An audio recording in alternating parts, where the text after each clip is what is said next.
নমস্কার সবাইকে, welcome to my channel.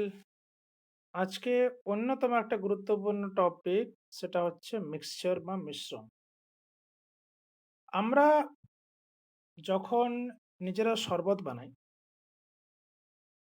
বানাই তখন কি করি? তখন আমরা জলের মধ্যে কি মেশাই? চিনি মেশাই। ঠিক? বা অনেক সময় কি হয় যে আমরা যখন কোনো আ বৃষ্টি হয় বা অন্য কোনো কারণে হয়, মাটির জলের সাথে কি হয় অনেক সময় কাদা, বালি ইত্যাদি মিশে যায়। তার জন্য দেখবে অনেক সময় কুয়োর জল বা নলকূপের জল অনেক সময় ঘোলাটে অবস্থায় আসে। এছাড়াও আমাদের এই যে মাটি, সেই মাটিও কিন্তু নানা ধরনের পদার্থ দিয়ে গঠিত। সেটা হতে পারে বিভিন্ন জৈব পদার্থ বা আবার বিভিন্ন অজৈব পদার্থ দ্বারা গঠিত। এবার এই যে প্রত্যেকটা উদাহরণ শরবত হোক, জলের মধ্যে কাদা বা বালির অবস্থান হোক বা মাটিতে জৈব বা অজৈব পদার্থের অবস্থান হোক, এরা কিন্তু কি হয় যে মিশে থাকে এবং এটা কি বলছি এই যে শরবতের মধ্যে চিনি মানে শরবতে জলের মধ্যে চিনি বা জলে কাদা বা বালি বা মাটির মধ্যে বিভিন্ন জৈব বা অজৈব পদার্থ এরা কি হয়? এরা কিন্তু মিশে থাকে একে অপরের সাথে, তাই না? তাহলে এই যে মিশে থাকা বিভিন্ন কম্পোনেন্ট গুলো মিলিয়ে যে মিশে থাকা এদেরকে আমরা বলছি কিন্তু মিশ্রণ। তাহলে চলো আমরা পরপর এর ডেফিনিশন কি বা মিশ্রণ কি ভাবে হয় এবং এই মিশ্রণের পৃথকীকরণ, যে একটা মিশ্রণ সেই মিশ্রণের বিভিন্ন উপাদানগুলোকে আমরা কিভাবে পৃথক করব, সেই সম্পর্কিতই কিন্তু আজকের গল্প। তাহলে প্রথমে আসি, মিক্সচার বা মিশ্রণ জিনিসটা কি? এর ডেফিনিশন কি? এটা কি? এটা হচ্ছে physical combination of two or more substance in any proportion where each substance retain its own properties. তার মানে এটা কি হলো? যে আমি এমন একটা জিনিস নিচ্ছি, মিশ্রণ এমন একটা জিনিস যেখানে বিভিন্ন যে কম্পাউন্ড থাকবে, ধরো A, B, C, এই ৩ টে কম্পোনেন্টকে একসাথে মিশিয়ে আমি একটা মিশ্রণ তৈরি করলাম। এই মিশ্রণে যখন এরা উপস্থিত থাকবে, এরা কিন্তু কারোর সাথে কোনরূপভাবে রাসায়নিক বিক্রিয়ায় অংশগ্রহণ করবে না। রাসায়নিক বিক্রিয়ায় অংশগ্রহণ হলে কি হবে? একটা নতুন ধরনের পদার্থ তৈরি হবে। সেটা কিন্তু আমাদের এখানে কাম্য নয়।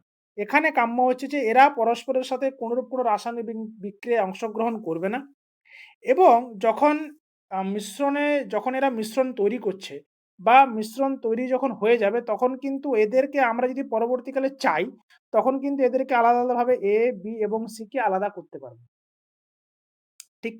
তাহলে এটা হচ্ছে মিশ্রণের প্রপার্টি। আর এদের যে আমি যদি ধরো ১:A কে নিই, B কে নিই ২ এবং C কে নিই ৩ এভাবেও হতে পারে বা বিভিন্ন অনুপাতে কিন্তু এদেরকে মেশাতে পারি।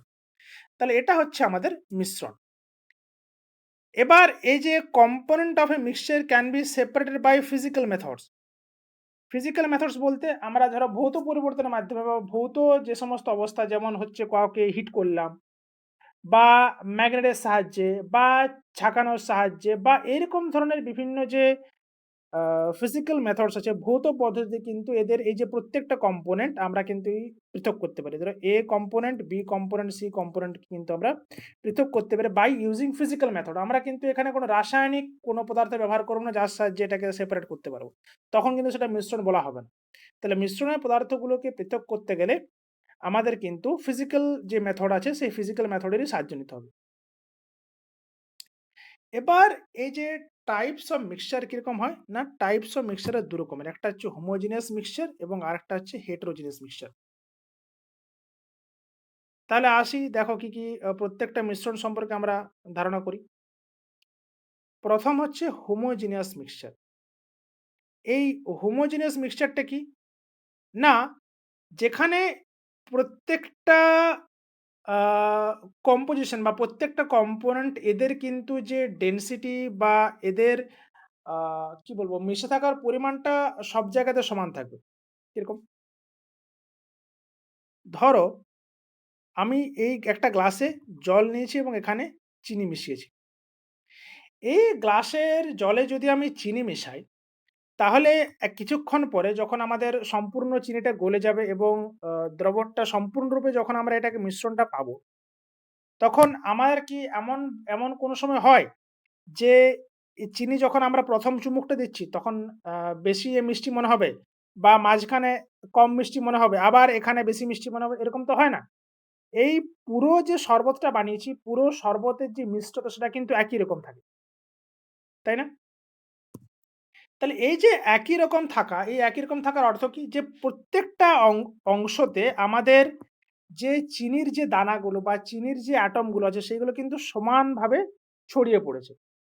তাহলে এটাই হচ্ছে আমাদের হোমোজিনিয়াস মিক্সচার। যেখানে যে থ্রু আউট দ্য মিক্সচার আমাদের এই যে কনসেনট্রেশন একই থাকবে এবং আমাদের একই ধরনের প্রপার্টি শো করবে। Its components can not be seen separately with the naked eye. আমরা যখন এই চিনির এই জলের মধ্যে চিনি মেশাই, তখন কি আমরা কিছুক্ষণ পরে যখন সমগ্র চিনিটা যখন মানে গলে জলের সাথে গলে যাবে, তখন কি আমরা ওই চিনিটাকে আলাদাভাবে বুঝতে পারি? দেখতে পাই? দেখতে কিন্তু পাই না। তাহলে এটাই হচ্ছে আমাদের হোমোজিনিয়াস মিক্সচারের ডেফিনিশন এবং প্রপার্টি। কি উদাহরণ? লবণ জল, চিনি জল, বাতাস, পিতল, বিভিন্ন মিশ্র ধাতু, এরাই কিন্তু হচ্ছে আমাদের হোমোজিনিয়াস মিক্সচার। এরপরে কি? এরপরে আসি যে আমাদের হেটেরোজেনিয়াস মিক্সচার। হেটেরোজেনিয়াস মিক্সচারটা কি? না, whose composition is not uniform throughout. For example, uh এখানে ধরো জল নিয়েছি, উই হ্যাভ ওয়াটার। এবার এই ওয়াটারের মধ্যে আমি একটু সামান্য মাটি মিশিয়ে গুলে দিলাম। তাহলে কিছুক্ষণ পরে বা যখন মিশ্রণটা গলাবো তখন দেখতে পাবো যে কোনো জায়গায় মাটি বেশি লাগছে, কোনো জায়গায় মাটির পরিমাণ কম লাগছে। তাহলে এই যে ব্যাপারটা, এই ব্যাপারটাই কিন্তু heterogeneous mixture এবং its component can often be seen separately। এর উপাদানগুলো অনেক সময় আলাদাভাবে দেখা যায়। যদি আমরা জলের মধ্যে মাটি গুলে দিই, তখন কিন্তু আমরা মাটি যে আছে জলটার মধ্যে সেটা কিন্তু আমরা স্পষ্টভাবে বুঝতে পারবো এবং ওর দানাগুলো অনেক সময় দেখা যায়। তাই না? তাহলে এরা হচ্ছে heterogeneous mixture এর উদাহরণ। উদাহরণ কি? স্যান্ড অ্যান্ড ওয়াটার, বালি এবং জল, অয়েল এবং ওয়াটার। এই যে অয়েল এবং ওয়াটার, তেল এবং জল, এদেরকে কিন্তু আমরা সেপারেটলি বুঝতে পারি যে আচ্ছা এখানে তেল আছে, এখানে জল আছে। মাড অ্যান্ড ওয়াটার, গ্রানাইটের বিভিন্ন যে কম্পাউন্ড গুলো সেগুলো কিন্তু হোমোজিনিয়াস নয়। মানে সব জায়গাতে একই রকমভাবে থাকে না। বিভিন্ন জায়গাতে বিভিন্ন রকম কম্পোজিশন থাকে। আর মাটিও কিন্তু একটা heterogeneous মিক্সচার। এরপর আসি এই যে মিক্সচার যেটা বললাম, সেই মিক্সচার গুলোকে আমাদের অনেক সময় কি হয়? পৃথক করতে হয়। সেটা বিভিন্ন কারণের জন্য হতে পারে। আমরা এবং ওখান থেকে আমরা কি চাই যে পিওর যেটা, সেই পিওর ফর্মে দুটো একটা ধরো মিশ্রণ, দুটো মিশ্রণের ধরো A এবং B, এই দুজন মিলে একটা মিশ্রণ তৈরি করেছে। তাহলে অনেক সময় কি চাই আমরা যে A এবং ২ টাকে সেপারেট করব এবং যেখানে আমরা পিওর ভাবে A কে পাবো এবং পিওর ভাবে B কে পাবো। তাহলে এটাই হচ্ছে আমাদের সেপারেশন অফ মিক্সচার বা মিক্সচারের পৃথকীকরণ। এবার যেটা বললাম যে মিক্সচার মানেই তাদেরকে আমরা কিভাবে পৃথক করতে হবে, যে ফিজিক্যাল মেথড। এবার কি মেথডের সাহায্যে আমরা বিভিন্ন ধরনের মিক্সচারকে পৃথক করতে পারবো সেটা সম্পর্কে আমাদেরকে জানতে হবে। ১ম কি? ১ম হচ্ছে সেপারেশন অফ 2 সলিডস। যখন আমাদের মিশ্রণের দুটো কম্পোনেন্ট সলিড হয়, তখন আমরা কিভাবে এই মিশ্রণ দুটোকে আলাদা করতে পারি? না, সেটা হচ্ছে ইউজিং এ সুইটেবল সলভেন্ট, সঠিক দ্রাবকের ব্যবহার করে, আবার সাবলিমেশন বা ঊর্ধ্বপাতনের মাধ্যমেও কিন্তু দুটো যে সলিড মিক্সচার, মানে দুটো সলিড কম্পোনেন্টের যে মিক্সচার তাদেরকে কিন্তু আলাদা করতে পারি। Next, separation of solid and liquid. যখন একটা মিশ্রণে একটা কম্পোনেন্ট হবে সলিড এবং আরেকটা কম্পোনেন্ট হবে লিকুইড, তখন তাদেরকে আমরা কিভাবে পৃথক করব? না, we can separate them using the process of filtration or centrifugation or evaporation or crystallization or distillation or chromatography or sedimentation. Through this process we can separate a solid and a liquid। এবং যদি আমাদের মিশ্রণে দুটোই liquid হয় বা দুটোই তরল হয়, তখন আমরা কিভাবে তাদেরকে পৃথক করব? তো then we can separate by using fractional distillation or separating funnel. তাহলে এই যে বিভিন্ন পদ্ধতিতে আমাদের মিক্সচারটা কেমন হবে, সেই অনুযায়ী কি করছি আমরা তাদেরকে আলাদা করব এবং তাদের আলাদা করার পদ্ধতি হয় বিভিন্নভাবে। সেগুলো সম্পর্কে এক করে আলোচনা করব। তাহলে ১ম এ আসি কি? ১ম এ আসি যে সেপারেশন অফ 2 সলিডস। যখন দুটো কঠিন পদার্থ একসাথে মিশে পড়ে মিশ্রণ তৈরি করবে, তাদেরকে আমরা কিভাবে পৃথক করব? ১ম কথা হচ্ছে ইউজিং এ সুইটেবল সলভেন্ট। কিরকম? যে সঠিক দ্রাবকের ব্যবহার। কখন দ্রাবকের ব্যবহার করব? না ধরো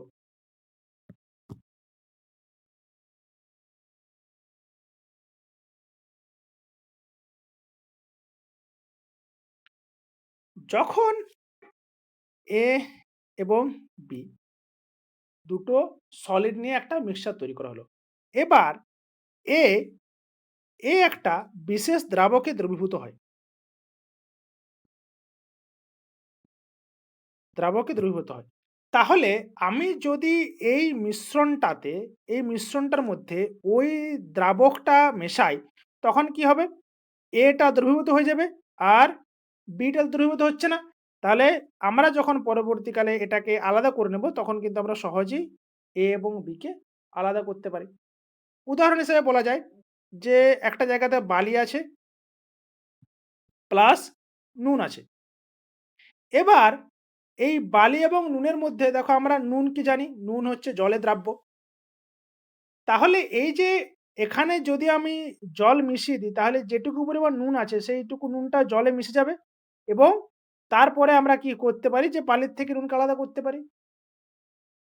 তাহলে এটা গেল একটা পদ্ধতি। আর এই পরবর্তীকালে যদি আমরা এখান থেকে নুনকে পেতে চাই, তাহলে সেটা কি করব? সেটা আসছি আমরা পরবর্তীকালে। তাহলে এটা হচ্ছে কি সুইটেবল সলভেন্ট এর সাহায্যে দুটো সলিডের সেপারেশন। এবার আসি আরেকটা আসি সাবলিমেশন। সাবলিমেশন কি বা ঊর্ধ্বপাতন কি? ঊর্ধ্বপাতন বা সাবলিমেশন কি? এখানে ধরো দুটো এমন মিশ্রণ ব্যবহার করলাম, যে মিশ্রণের একটা উপাদান সে কিন্তু ঊর্ধ্বপাতিত হয়। ঊর্ধ্বপাতন মানে আমরা আগের দিন পড়েছি যে যেটা সরাসরি কঠিন থেকে গ্যাসে রূপান্তরিত হয়।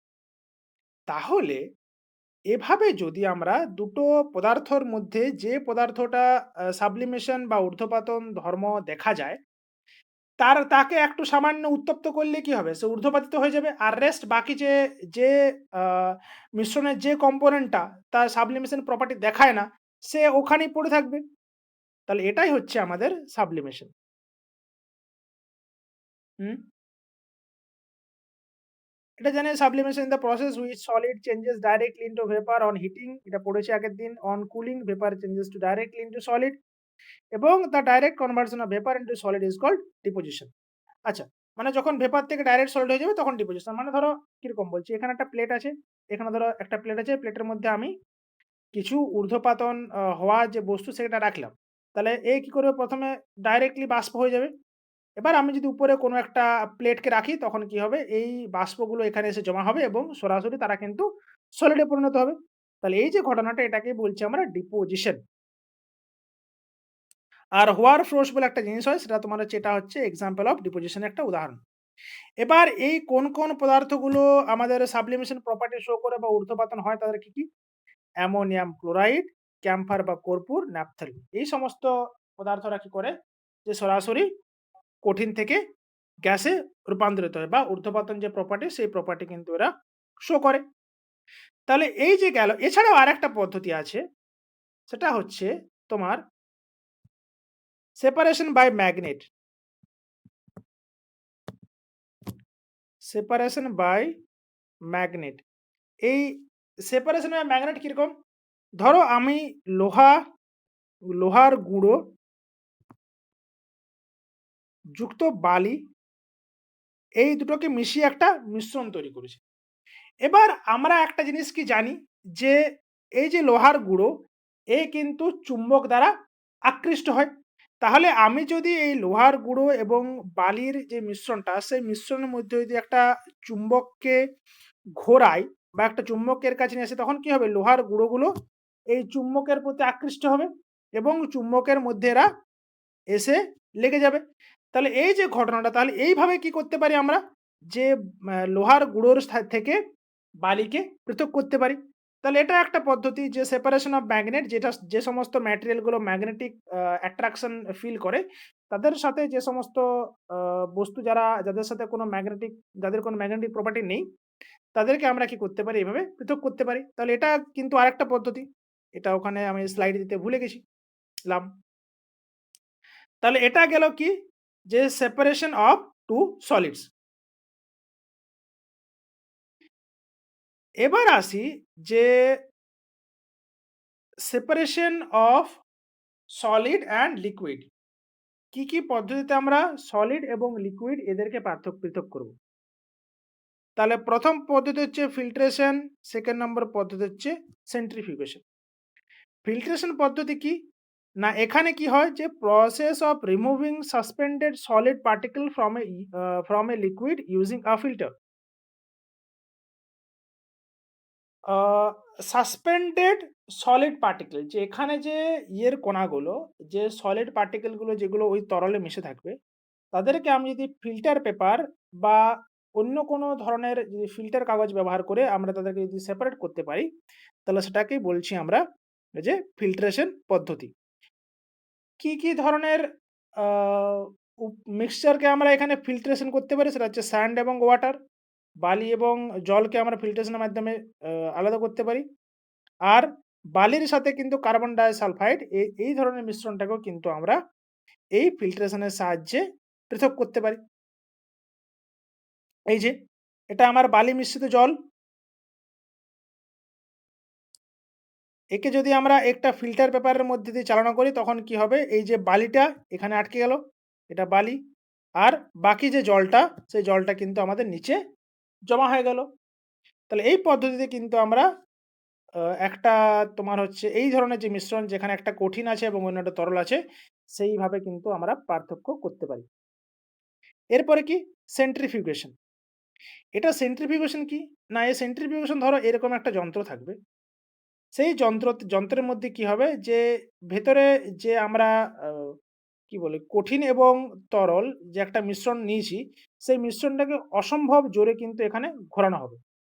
এবং এই অসম্ভব জোরে ঘোরানোর জন্য যে সমস্ত পার্টিকেল, কঠিনের পার্টিকেল যারা অপেক্ষাকৃত ভারী, তারা কি হবে যে এই যে এইখানে গায়ে কিন্তু ধীরে, ধীরে আস্তে, আস্তে লাগতে থাকবে এবং তারা কি করবে? ধীরে, ধীরে নিচে পাতিত হয়ে যাবে। তাহলে এইভাবে যে প্রচণ্ড স্পিডে ঘোরানোর মাধ্যমে ওই দ্রবণটাকে ওই মিক্সচারটাকে ঘোরানোর মাধ্যমে আমরা যে কঠিন থেকে ওই তরলটাকে আলাদা করেছি, এটাকেই বলা হচ্ছে আমাদের সেন্ট্রিফিউগেশন প্রসেস। কি হয় এখানে? এখানে এই যে দুধ থেকে যে মালাই বা মাখন যে বার করি, সেটা কিন্তু আমরা এই সেন্ট্রিফিউগেশন প্রসেসের মাধ্যমেই করে থাকি। এছাড়াও যে ওয়াশিং মেশিনের মধ্যে যে কাপড় শোকানো, এটাও কিন্তু আমরা সেন্ট্রিফিউগেশনের মাধ্যমেই হয়। এখানে কি হয়? কাপড়গুলো থেকে যে জলটা হয়, সেই জলটা কিন্তু এই প্রচণ্ড দ্রুত গতিতে প্রচণ্ড স্পিডে ঘোরালে কি হয়? এখান থেকে জামাকাপড় থেকে জলটা বেরিয়ে যেতে শুরু করে। তাহলে এটাই হচ্ছে আমাদের ফিল্ট্রেশন এবং সেন্ট্রিফিউগেশন প্রসেসের মাধ্যমে কিভাবে আমরা একটা কঠিন এবং তরলের মিশ্রণ থেকে দুটো কম্পোনেন্টকে আলাদা করতে পারি। এছাড়া আরেকটা প্রসেস কি? আরেকটা প্রসেস হচ্ছে ইভাপোরেশন। আমরা আগের ক্লাসে পড়েছি ইভাপোরেশন সম্পর্কে। এবার সেটারই আরেকটা প্র্যাকটিক্যাল অ্যাপ্রোচ। কিভাবে? না একটা জানি যে এখানে কি ধরনের মিশ্রণকে আলাদা করা হয়? না যখন when a mixture containing a soluble solid and a liquid is heated, মানে যে ধরো আমি A এবং B এই দুটো পদার্থকে একসাথে মিশিয়ে, যেখানে A হচ্ছে কঠিন আর B হচ্ছে তরল। এবার এখানে কিন্তু এই যে কঠিন A টা, এ কিন্তু B তরলে সম্পূর্ণরূপে দ্রবীভূত অবস্থায় হয়ে গেছে। তাহলে সেইখানে সেই ব্যাপারে সেই ক্ষেত্রে কিন্তু আমরা কি করি? এই ইভাপোরেশন ব্যবস্থাটা নিই। ইভাপোরেশন মানে কি? আমি এই মিশ্রণটাকে আমরা কোনো একটা কন্টেনারে রেখে সামান্যভাবে হিট করব। তখন ধীরে, ধীরে কি হবে? এই তরলটা আস্তে, আস্তে বাষ্পীভূত হতে শুরু করবে এবং নিচে পাত্রের গায়ে কি পড়ে থাকবে? এই কঠিনটা পড়ে থাকবে। তাহলে এটাই হচ্ছে আমাদের ইভাপোরেশন। উদাহরণ কি? যে এই যে চিনি এবং জলকে পৃথক করতে আমরা এটা ব্যবহার করতে পারি। লবণ ও জলকে পৃথক করতে আমরা ব্যবহার করতে পারি। ডাই এবং ওয়াটার এটাকেও পৃথক করতে কিন্তু আমরা এই পদ্ধতি ব্যবহার করতে পারি এবং এটা সবচেয়ে ভালো প্র্যাকটিক্যাল ইউজ হচ্ছে যে যখন আমরা সমুদ্রের জল থেকে নুন তৈরি করি, তখন কিন্তু আমরা ইভাপোরেশন পদ্ধতি ব্যবহার করি। কিভাবে? যারা লবণ চাষী, হ্যাঁ, লবণ চাষী বলা যেতে পারে। যারা লবণ চাষী ওনারা কি করেন? আ সমুদ্রের পাশে বিভিন্ন ইয়ে তৈরি করেন যে এখানে এই ছোট, ছোট গর্ত খুঁড়ে এখানে পলিথিন বিছিয়ে রাখেন। এবার এই পলিথিনের বিছানার উপরে কি করেন ধীরে, ধীরে, ধীরে, ধীরে জল ছেটাতে থাকেন। এবারে জল ছেটানো হয়ে গেল। একদিন কি হবে? এটা সম্পূর্ণ জলটা বাষ্পীভূত হয়ে যাবে, নিচে লবণ পড়ে থাকবে। আবার পরের দিন এসে আবার জল ছেটাতে। এইভাবে জল ছেটাতে, ছেটাতে, ছেটাতে, ছেটাতে এখানে কি হয় যে নিচে সমুদ্রের লবণটা পড়ে থাকে। আর বাকি যে জলটা বাষ্পীভূত হয়েছে।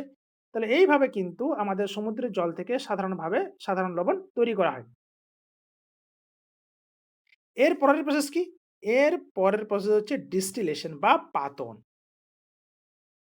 ডিস্টিলেশন প্রসেসটা কি? যে distillation is the process of converting a liquid into vapour by heating and then condensing the vapour back into liquid. চলো ছবির মাধ্যমে আমরা জানি। এখানে আমার একটা মিশ্রণ নেওয়া হয়েছে। এখানে একটা মিশ্রণ নেওয়া হয়েছে। এবার এই মিশ্রণটাকে কি করা হচ্ছে? উত্তপ্ত করা হচ্ছে। উত্তপ্ত করা হলে এখানে যে লিকুইড পার্টটা আছে, এই মিশ্রণের মধ্যে যে লিকুইড কম্পোনেন্ট আছে সে কি করবে? ধীরে, ধীরে বাষ্পীভূত হতে শুরু করবে। এবার এই বাষ্পটাকে আমরা কি করছি? আস্তে, আস্তে, আস্তে, আস্তে এই যে একটা কনডেন্সার বা এখানে তোমার হচ্ছে এখানে শীতলীকরণ যন্ত্রের মধ্যে আমরা নিয়ে যাচ্ছি। এবং আমরা একটা জিনিস কি জানি যে বাষ্পটা যখন কনডেন্সেট হয়ে যাবে তখন আবার তারা জলে পরিণত হবে। তাহলে এখানে কি হচ্ছে যে আমরা যে মিশ্রণটা নিচ্ছি সেখানের যে তরল অংশটা আছে সেই তরল অংশটাকে ১ম এ বাষ্পীভূত করছি। তারপরে সেটাকে শীতল করে এই যে এখানে এই যে এই ফ্লাস্কে পড়ে থাকবে ওই কঠিন অংশটা, আর এখানে পড়ে থাকবে আমাদের তরল অংশটা। তাহলে এইভাবে কি করছি আমরা কঠিন এবং তরলকে ডিস্টিলেশন পদ্ধতি বা পাতন পদ্ধতিতে কিন্তু পৃথক করছি। আর এই যে এই পদ্ধতিটাই হচ্ছে আমাদের পাতন পদ্ধতি। ওকে? এবার এখানে যে শুধুমাত্র আ একটা কঠিন এবং একটা লিকুইডের মিশ্রণকেই পৃথক করা যায় তেমনটা নয়। এখানে কিন্তু ডিস্টিলেশন এ আ কঠিন প্লাস তরল এর পাশাপাশি তরল প্লাস তরল কিন্তু এদেরকেও পৃথক করা যায়। কিন্তু এখানে একটা প্রোভাইডেড দ্যাট দিতে হবে যে এই দুটো তরল, যে দুটো তরলে আমরা মিশ্রণ নিচ্ছি তাদের যে বয়েলিং পয়েন্ট সেই বয়েলিং পয়েন্টের পার্থক্য কিন্তু খুব বেশি হতে হবে। বয়েলিং পয়েন্টের পার্থক্য বেশি হতে হবে। তবেই কিন্তু এটা এই যে আমরা পাতনের মাধ্যমে এদেরকে পৃথক করতে পারব। তাহলে ব্যাপারটা কি হলো? যে পাতনের মাধ্যমে একটা কঠিন এবং তরলের মিশ্রণকেও পৃথক করা যেতে পারে বা দুটো তরলের মিশ্রণকেও পৃথক করা যেতে পারে। কিন্তু যখন আমাদের দুটো তরলের মিশ্রণকে আমরা পৃথক করতে যাব, তখন আমাদের সবসময় এটা মাথায় রাখতে হবে যে ওই দুটো তরলের যে বয়েলিং পয়েন্ট এর পার্থক্য যেন খুব বেশি হয়। মানে মোটামুটি গ্রেটার দ্যান 25 ডিগ্রি সেলসিয়াস যেন পার্থক্যটা থাকে। যে একটা তরল সে যদি ১০০ ডিগ্রি সেলসিয়াসে আ বাষ্পীভূত হয়, তখন কিন্তু অন্য তরলটাকে হলে ১২৫ ডিগ্রি সেলসিয়াস বা তার চেয়ে বেশি তাপমাত্রায় বাষ্পীভূত হতে হবে বা ৭৫ ডিগ্রি সেলসিয়াস তাপমাত্রা বা তার চেয়ে কম তাপমাত্রায় কিন্তু বাষ্পীভূত হতে হবে। তাহলে এটা গেল আমাদের ডিস্টিলেশন বা পাতন। এটা উদাহরণ কি? না কপার সালফেটের সাথে কপার সালফেট এবং জলের জলীয় দ্রবণকে আমরা ডিস্টিলেশন পদ্ধতিতে পৃথক করতে পারি। ওয়াটার ফ্রম স্যালাইন সলিউশন লবণাক্ত জল থেকে বিশুদ্ধ জল এটাকে পার্থক্য করতে পারি। তাহলে এটা গেল আমাদের ডিস্টিলেশন পদ্ধতি। তোমাদের নিশ্চয়ই বোঝা গেছে? এবার আসি ক্রিস্টালাইজেশন। এটা কিন্তু আরেকটা পদ্ধতি যার সাহায্যে আমরা একটা কঠিন এবং আরেকটা তরলকে পৃথক করতে পারি। এই ক্রিস্টালাইজেশন পদ্ধতিটা কিভাবে হয়? না ১ম এ ধরো এটা হচ্ছে আমার একটা এটা একটা আমার দ্রবণ যেখানে একটা কঠিনকে আমি মিশিয়ে রেখেছি। একটা কঠিন এবং একটা তরল মিশ্রণ। এবার আমি এটা কি করব? ধীরে, ধীরে হিট করব। এবার এটাকে হিট করার পরে একটা আ সার্টেন সময় আসবে যেখানে এই পুরো দ্রবণটা সম্পৃক্ত হয়ে যাবে এবং সম্পৃক্ত দ্রবণের পরে যদি আমি হিট করতে থাকি তখন সেটা ধীরে, ধীরে অতিপৃক্ততায় পৌঁছাবে। এই যে সম্পৃক্ত এবং অতিপৃক্ত দ্রবণ এটা কি? এটা হচ্ছে পরের ক্লাসে যখন আমরা দ্রবণ পড়ব তখন এটাকে আরো ভালোভাবে বোঝাবো। তাহলে এই জিনিসটা যখন একটা সার্টেন এর ও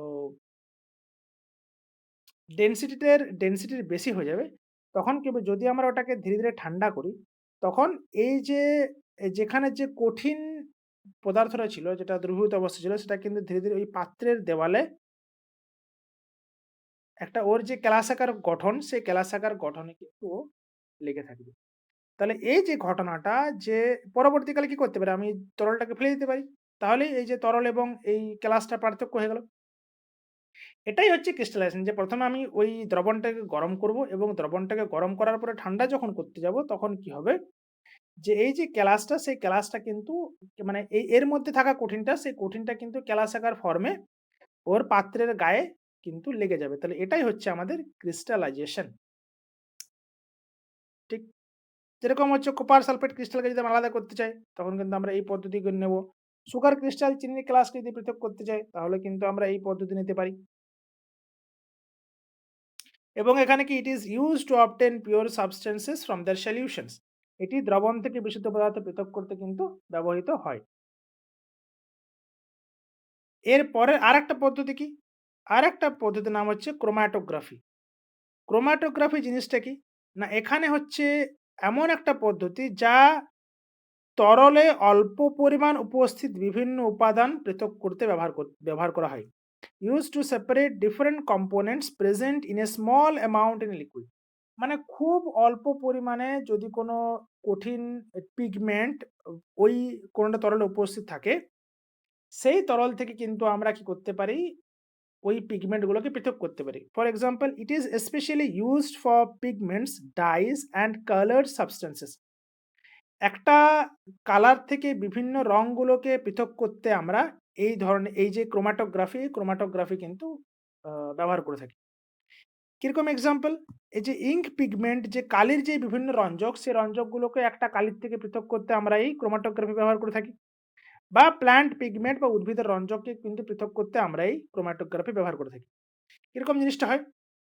না ধরো এরকম একটা পেপার নেওয়া হবে। এই পেপারের মধ্যে যদি আমরা এইভাবে আ কালো কালির একটা ফোঁটা নিই এবং এখানে একটা সলভেন্ট রাখি, তখন কি হয়? ধীরে, ধীরে দেখা যায় যে এই কালো কালিটা যে কালি নিয়ে তৈরি সেগুলো আস্তে, আস্তে কি হয়? সেপারেট হতে শুরু করে। এই যে ১ম এ ধরো কালো, তারপরে এই যে বাদামি, নীল, কমলা, লাল, হলুদ এই ধরনের যে প্রত্যেকটা এই যে কালো কালিটা যে রঞ্জক পদার্থ দিয়ে গঠিত, সে প্রত্যেকটা রঞ্জক দেখো কি সুন্দর পৃথক হয়ে গেল। তাহলে এই যে মানে একটা তোমার হচ্ছে পেপার এবং সেখানে একটা সলভেন্ট নিয়ে তারপরে সেই যে প্রত্যেকটা আ একটা কালির মধ্যে থাকা প্রত্যেকটা রঞ্জককে আমরা পৃথক করছি। এটাকেই আমরা বলছি যে ক্রোমাটোগ্রাফি। তাহলে এই ক্রোমাটোগ্রাফি পদ্ধতিতেও কি করতে পারি আমরা? যে বিভিন্ন বা একটা তরলে থাকা বিভিন্ন কঠিন পদার্থকে কি করতে পারি আমরা? পৃথক করতে পারি। এবার আসি আরেকটা পদ্ধতি যেটাকে বলা হচ্ছে সেডিমেন্টেশন। সেডিমেন্টেশন বা অধঃক্ষেপণ এটাকে আমরা কখন ব্যবহার করব? না sedimentation is the process in which heavier insoluble solid particles settle down in a liquid due to gravity. যে আমাদের অভিকর্ষজ বলের প্রভাবে যদি একটা ইনসলিউবল সলিড কোনো একটা লিকুইডের মধ্যে ইনসলিউবল সলিড ধীরে, ধীরে অভিকর্ষজ বলের প্রভাবে নিচে থিতিয়ে পড়ে, তাহলে সেই পদ্ধতিটাকে আমরা বলছি সেডিমেন্টেশন। এটা আমরা সবচেয়ে ভালো কখন বুঝতে পারি? না যদি আমরা কোনোদিন কাদা জলকে যদি আমরা কিছু সময়ের জন্য একটা জায়গাতে স্থির অবস্থায় রেখে দিই, তখন কি হয় যে নিচে কাদাটা থিতিয়ে পড়ে আর উপরে কিন্তু জলটা সুন্দর স্বচ্ছভাবে দেখা যায়। এবং পরবর্তীকালে কি করতে পারি আমি? ওই জলটাকে আলাদা করে দিতে পারি। তাহলে এই যে এই পদ্ধতিটাকেই বলা হচ্ছে সেডিমেন্টেশন পদ্ধতি বা অধঃক্ষেপণ পদ্ধতি। It is used when one component is liquid and the other is an insoluble solid. এটা কিন্তু সবসময় মনে রাখতে হবে যে insoluble solid, heavier than the liquid এবং যার কণাগুলোর ভর সেটা কিন্তু ওই লিকুইডের যে ডেনসিটি তার তুলনায় কিন্তু ভারী হতে হবে। তবেই কিন্তু এই সেডিমেন্টেশনটা হবে। না হলে কিন্তু সেডিমেন্টেশনটা হবে না। এক্সাম্পল হচ্ছে মাড অ্যান্ড ওয়াটার। তাহলে এই যে ৬ টা পদ্ধতি, এই ৬ টা পদ্ধতি দ্বারা কিন্তু আমরা কি করতে পারি?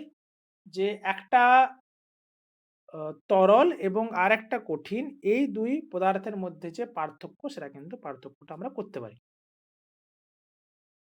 এবার আসি যে আমাদের যদি দুটোই তরল থাকে তাহলে তাদেরকে আমরা কিভাবে পার্থক্য করব? এটা হচ্ছে তরল এবং তরলের মধ্যে পৃথকীকরণ। জিনিসটা কিরকম? না এই যে ১ম পদ্ধতি হচ্ছে ফ্র্যাকশনাল ডিস্টিলেশন বা আংশিক পাতন। একটু আগে আমরা পড়লাম যে পাতন, এখানে প্রসেসটা একই। কিন্তু মাঝখানে একটা ছোট্ট ক্যাচ আছে না, এখানে হচ্ছে এই যে ফ্র্যাকশনাল কলাম বলে একটা নতুন কলাম এড করা হয়। ফ্র্যাকশনাল কলাম বলে একটা নতুন কলাম এড করা হয়। এবং এই ফ্র্যাকশনাল কলামের কি কাজ? না এর কাজ হচ্ছে কম স্ফুটনাঙ্কের যে তরল আছে, সেই কম স্ফুটনাঙ্কের তরলকে আগে ১ম এ বাষ্প আকারে উপরে পাঠাবে। আর যে সমস্ত তরলের স্ফুটনাঙ্ক তুলনামূলক বেশি, তাদেরকে কি করবে? কন্ডেনসেশন পদ্ধতিতে আবার নিচে ফিরিয়ে নিয়ে আসবে। তাহলে এইভাবে কি হচ্ছে যে, এই যে ফ্র্যাকশনাল কলাম বা আংশিক পাতনের যে কলাম বা স্তম্ভটা, এই স্তম্ভের সাহায্যেই কিন্তু আ বিভিন্ন বয়েলিং পয়েন্টের যে সমস্ত তরল আছে, তাদেরকে আমরা কি করতে পারি? পৃথক করতে পারি। এবার এই আ ফ্র্যাকশনাল ডিস্টিলেশন এটা কখন কাজে লাগে? না যখন যে দুটো আ আমরা লিকুইড নেব, সেই দুটো লিকুইডের বয়েলিং পয়েন্টের যে ডিফারেন্স সেটা যখন খুব কম হয়, তখন কিন্তু আমরা এই ফ্র্যাকশনাল ডিস্টিলেশন যে পদ্ধতি সেটা কিন্তু ব্যবহার করে থাকি। আর যদি আমরা একটু আগেই পড়লাম, যদি ওই দুটো লিকুইডের গলনাঙ্ক যদি অতিরিক্ত বেশি হয়, মানে গলনাঙ্কের পার্থক্য যদি খুব বেশি হয়, তাহলে আমরা তখন নরমাল ডিস্টিলেশন ব্যবহার করব। আর যদি গলনাঙ্কের পার্থক্য খুব কম হয়, তখন আমরা তাকে এই ফ্র্যাকশনাল ডিস্টিলেশন পদ্ধতিতে ব্যবহার করব। এবং it works with the help of A fractional column, যেটা বলে দিলাম একটু আগে। এই ফ্র্যাকশনাল কলামের সাহায্যেই কিন্তু এটা পার্থক্য করতে হয়। এবার কোন ধরনের পদার্থকে আমরা এর সাহায্যে পার্থক্য করতে পারি? না ইথানল অ্যান্ড ওয়াটার এবং পেট্রোলিয়াম ফাংশন। তার কারণ হচ্ছে এই যে আমরা ইথানলের যে বয়েলিং পয়েন্ট, সেটা মোটামুটি 78 0.3 এর কাছাকাছি। আর ওয়াটার আমরা জানি ১০০°C। তাহলে এদের মধ্যে যে পার্থক্য, সেই পার্থক্যটা মোটামুটিভাবে 25 ডিগ্রির চেয়ে কম। তাহলে যে সমস্ত পদার্থগুলো বা যে সমস্ত তরলগুলোর যে বয়েলিং পয়েন্টের পার্থক্য 25 ডিগ্রির চেয়ে কম, তাদের ক্ষেত্রে আলাদা করতে আমাদের এই ফ্র্যাকশনাল ডিস্টিলেশন পদ্ধতিটা ব্যবহার করে থাকি। এছাড়া এই যে পেট্রোলিয়াম থেকে, মানে ক্রুড অয়েল থেকে আমরা যে বিভিন্ন ধরনের যে পেট্রোল, ডিজেল, কেরোসিন এই সমস্তগুলো পাই, এই সমস্তগুলোও কিন্তু একইভাবে পেট্রোলিয়াম বা ক্রুড অয়েলের ফ্র্যাকশনাল ডিস্টিলেশন এর মাধ্যমেই কিন্তু পেয়ে থাকি আমরা। তাহলে এটা গেল ফ্র্যাকশনাল ডিস্টিলেশনের ব্যাপার-স্যাপার। এবার আসি আরেকটা পদ্ধতি, যেখানে তোমার হচ্ছে দুটো তরলকে পৃথক করা যায়। সেটা হচ্ছে বাই সেপারেটিং ফানেল বা পৃথকীকরণ ফানেল। এখানে কি করা হয়? না এখানে এমন দুটো তরলকে পৃথক করতে পারি যারা হচ্ছে অমিশ্রণযোগ্য, মানে যারা নিজেদের সাথে পরস্পর মেশে না। যেমন জল, তেল। এই জল এবং তেল কি কোনোদিন একসাথে মেশে? একসাথে কিন্তু মেশে না। তাহলে যাদের ক্ষেত্রে এইরকম ধরনের লিকুইড থাকবে, জল এবং তেল, এবং এ তেলের তুলনায় জল অনেক বেশি ভারী, তাহলে একটা একটা মিশ্রণে যদি আমরা জল এবং তেলের মিশ্রণ করতে যাই, তাহলে জলটা পড়ে থাকবে নিচে, তার উপরে থাকবে তেল, এখানে থাকবে তেল, আর নিচে থাকবে জল। তাহলে এইভাবে যদি আমরা আ সেপারেটিং ফানেল, এবারে সেপারেটিং ফানেলটা কি? না সেপারেটিং ফানেল হচ্ছে এই যে এরকম একটা যন্ত্র অ্যাপারেটাস, যেখানে নিচে একটা স্টপকক থাকবে। এবার এখানে এই যে সলিউশনটা দেখাচ্ছে, এটা ধরো উপরে উপরে আছে এটা তেল, আর নিচে আছে এটা জল। কারণ জল ভারী, স্বভাবতই নিচে থাকবে। এবার আমি স্টপককে চালাবো। এবার এই স্টপকক চালাতে যখন দেখব এই জলটা একদম শেষ হয়ে গেছে, তখন আমি স্টপকটা বন্ধ করে দেব। তাহলে নিচে নিচে একটা বিকার রাখবো আমি। তাহলে নিচে বিকারে জলটা পড়ে গেল, উপরে কিন্তু এই ফানেলে তেলটা থেকে গেল। তাহলে এইভাবে কিন্তু আমরা বিভিন্ন ডেনসিটির যে লিকুইড এবং পরস্পরের সাথে নন ইমার্সিবল, ইমমিসিবল বা অমিশ্রণীয় তরলকে আমরা পৃথক করতে ব্যবহার করে থাকি আমরা এই সেপারেটিং ফানেল। এক্সাম্পল জল ও তেল, কেরোসিনের জল। তাহলে এটা গেল আমাদের বিভিন্ন যে মিশ্রণের তার টাইপ এবং তাদেরকে আমরা কিভাবে পৃথক করব। এটা শেষ হলো। চলো তাহলে একবার ছোট্ট করে আমরা একবার রিক্যাপ করে নিই পুরো ব্যাপারটা।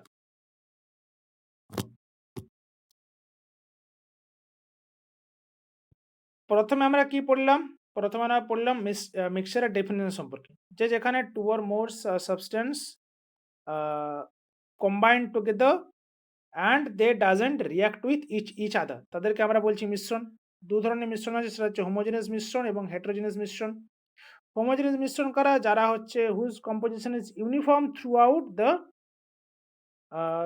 the mixture। আর heterogeneous মিক্সচার কারা? না, যাদের হচ্ছে composition is not uniform।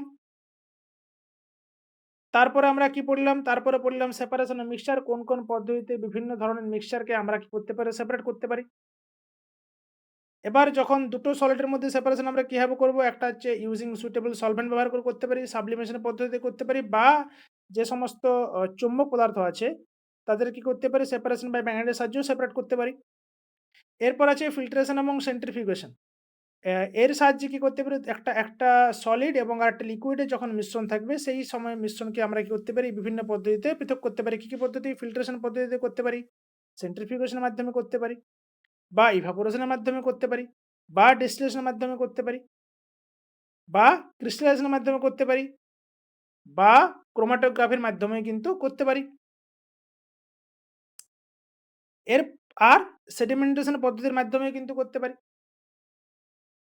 আর যদি দুটোই তরল হয় এবং দুটো তরলের মধ্যে যদি বয়েলিং পয়েন্টের পার্থক্যটা খুব কম হয়, তাহলে সেক্ষেত্রে আমরা ফ্র্যাকশনাল ডিস্টিলেশন সাহায্য নেব।